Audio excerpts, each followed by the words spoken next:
दोस्तों नमस्कार। मैं आपका दोस्त श्याम सखा श्याम आज फिर एक नई बात लेकर।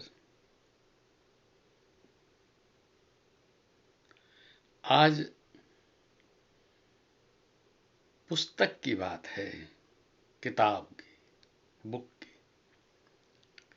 लत कोई भी हो मित्रों, बुरी होती है, ऐसा कहते हैं। मैंने भी कभी लिखा था, आदतें पुरानी हो कि नई कब गई। तो ये आदत जब लगी थी आज से 60-65 साल पहले, तब से आज तक है। कोई दिन ऐसा नहीं जाता जिस दिन कोई पुस्तक ना पढ़ लो। लगभग सुबह से शुरुआत होती है, कभी ना हो तो दोपहर को, तो कभी शाम को या रात को सोते वक्त। खैर, किताब का शौक मैंने बताया कि आज से 62-65 साल पहले लगा था पढ़ने का। शुरुआत जी नहीं, चंदा मामा से नहीं हुई, चंपक तो था ही नहीं। मेरी शुरुआत हुई थी जासूसी दुनिया से।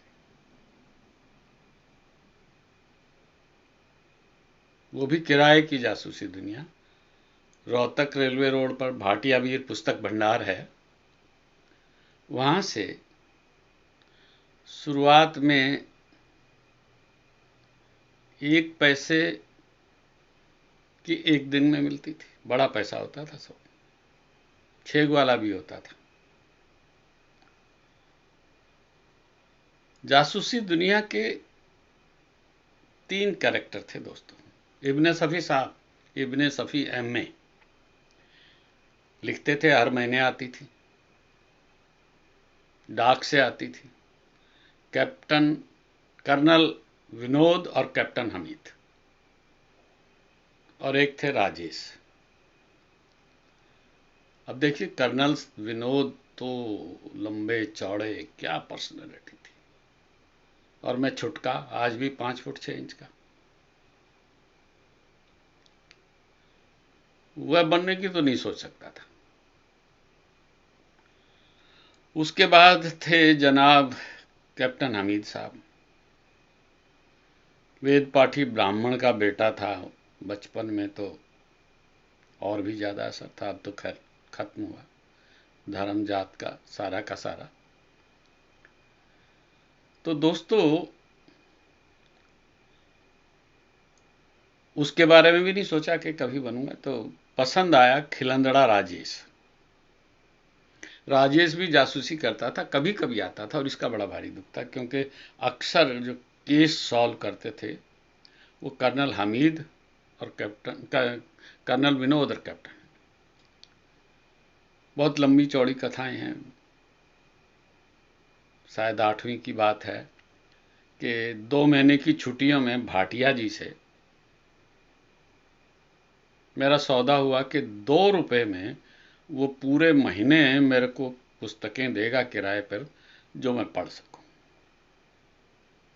मैं सुबह, उसकी दुकान तो 7 बजे खुल जाती थी, मैं उसके पास पहुंच जाता। कम से कम एक किताब तो वहीं पढ़ के आ जाता। 2 किताब निक्कर में खोस के ले आता, क्योंकि अगर ऐसे लेके आता तो घर वाले पीटते कि क्या पढ़ रहा है। छुप के पढ़ता, कभी छत पर जाकर, कभी बाहर खेलने के बहाने से, लेकिन पढ़ता किताब। दोपहर बाद जाके एक किताब और पढ़ता, और रात के लिए 2 और ले आता। भाटिया जी ने तीसरे दिन मेरे 2 रुपए वापस कर दिए दोस्तों। कहते ऐसे नहीं चलेगा भैया।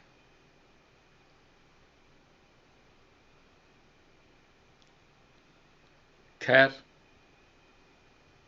वहां से जो शुरुआत हुई किताब पढ़ने की।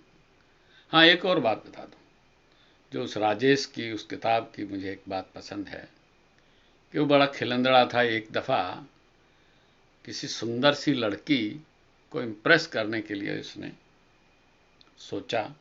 वो लड़की झील पर मछली पकड़ने जाती थी।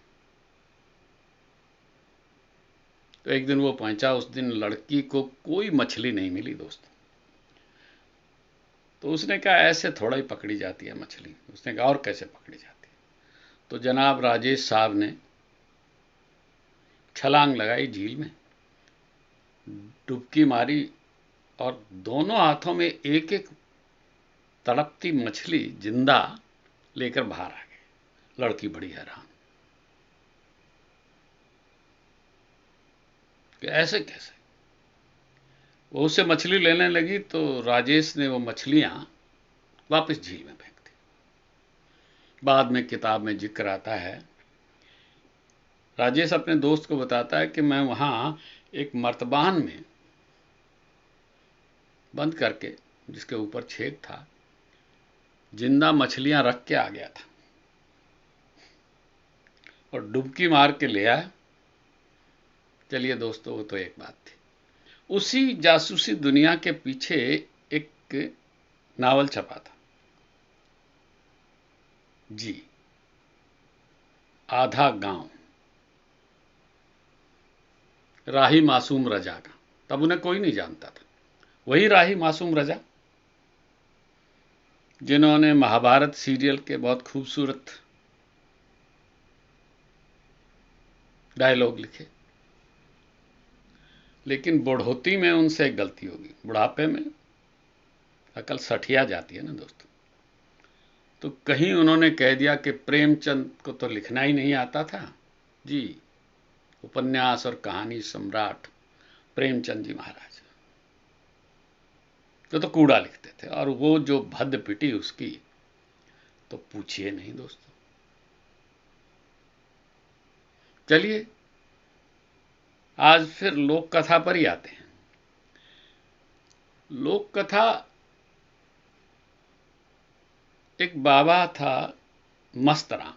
मैंने कहा था ना, एक था से आरंभ होती। तो एक था साधु, नाम था मस्तराम। बड़ा जवान सा ही साधु था, अभी 18-20 साल का। उसने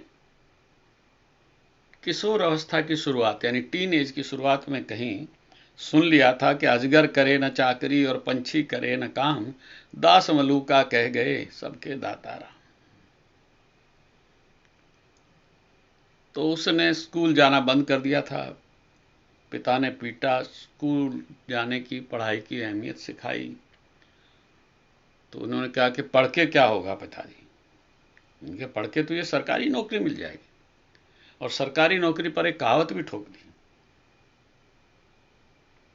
कि हैजे की बीमारी, आलू की तरकारी और रेल की सवारी और नौकरी सरकारी भाग्य वाले को मिलती है जी। अब देखिए, उस जमाने में हवाई जहाज तो थे नहीं, ट्रेन ही एक ऐसी सवारी थी, या तो बैलगाड़ी थी या वो बसें थी। बसें भी ऐसी, हमने तो अपने जिंदगी में भाप से चलने वाली बस भी देखी। ड्राइवर कंडक्टर रास्ते में लकड़ी तोड़ कर ले आते थे। हालांकि सिर्फ एक ही बार चढ़ा था उसके बाद तो ये डीजल पेट्रोल की शुरू हो गई। तो वो कहते थे कि देखिए कि हैजे में फटाफट मर जाता आदमी, तड़पता नहीं। आलू की तब तक इतनी बेकदरी नहीं थी। कभी कभार कोई मेहमान आता, बटेऊ हरियाणवी भाषा में, तो आलू की सब्जी बनती थी।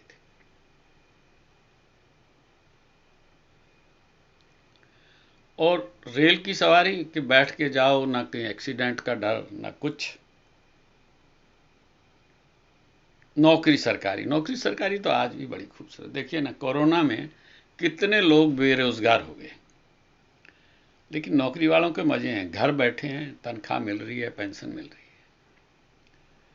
लेकिन हमारे उस मस्त राम पर कोई असर नहीं हुआ। नाम तो कुछ और था उसका, जब बाबा बना तो गुरु ने मस्त राम रख दिया।